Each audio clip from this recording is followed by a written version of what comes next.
मैं डॉक्टर बालेश्वर प्रसाद लोक smart channel से ताजा ब्रेकिंग न्यूज के साथ आइए देखिए ब्रेकिंग न्यूज।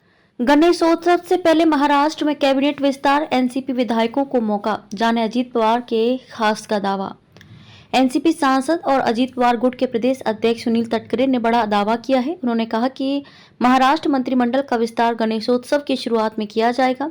इस मंत्रिमंडल विस्तार में एनसीपी विधायकों को जिला संरक्षक मंत्री विभाग आवंटित किए जाएंगे। उन्होंने कहा कि मुख्यमंत्री एकनाथ शिंदे और उनके दो डेप्यूटी अजीत पवार और देवेंद्र फडणवीस इस संबंध में निर्णय लेंगे। ये पूछे जाने पर कि क्या उप मुख्यमंत्री अजीत पवार और भाजपा मंत्री चंद्रकांत पाटिल के बीच कोई तनाव है, तटकरे ने कहा कि किसी भी तरह का कोई झगड़ा नहीं है। रायगढ़ के सांसद ने कहा कि एनसीपी में हर कोई चाहता है कि अजीत पवार मुख्यमंत्री बने। उन्होंने कहा कि ये हमारा सपना है कि वह मुख्यमंत्री बने, लेकिन हम यथार्थवादी हैं और जल्दबाजी में नहीं हैं। हम महाराष्ट्र और राष्ट्रीय स्तर पर एनडीए के सहयोगी के रूप में चुनाव लड़ेंगे। हमें 2004 में पार्टी के एक नेता को मुख्यमंत्री बनाने का अवसर मिला था, लेकिन मुझे नहीं पता कि इसे क्यों नहीं लिया गया।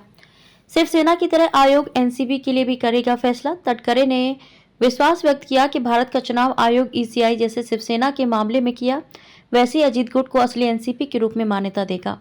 सुप्रीम कोर्ट ने कहा है कि चुनाव आयोग एक स्वतंत्र निकाय है और पार्टी के संविधान, संगठन और ताकत के आधार पर अपना निर्णय लेगा। हमें विश्वास है कि चुनाव आयोग हमारे पक्ष में फैसला करेगा।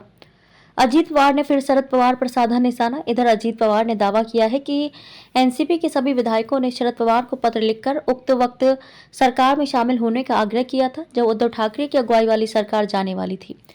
ठाकरे की एनसीपी, कांग्रेस और शिवसेना वाली महाविकास आघाड़ी एमवीए सरकार एकनाथ शिंदे के बगावत करने पर पिछले साल जून में गिर गई थी। ये बगावत पिछले साल 21 जून से 30 जून तक चली थी, जब शिंदे भारतीय जनता पार्टी के समर्थन से मुख्यमंत्री बने थे।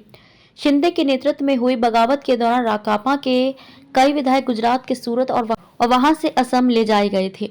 अजीत पवार ने कोल्हापुर में एक रैली में कहा कि जब उद्धव ठाकरे की सरकार गिरने को थी, तब एनसीपी के लगभग सभी विधायकों ने पार्टी प्रमुख शरद पवार को पत्र लिखकर उनसे सरकार में शामिल होने का आग्रह किया था। उन्होंने कहा कि ये गलत है, तो मैं राजनीति से तुरंत संन्यास ले लूंगा। यदि मेरा दावा सही है तो झूठ फैलाने वालों को संन्यास लेना होगा।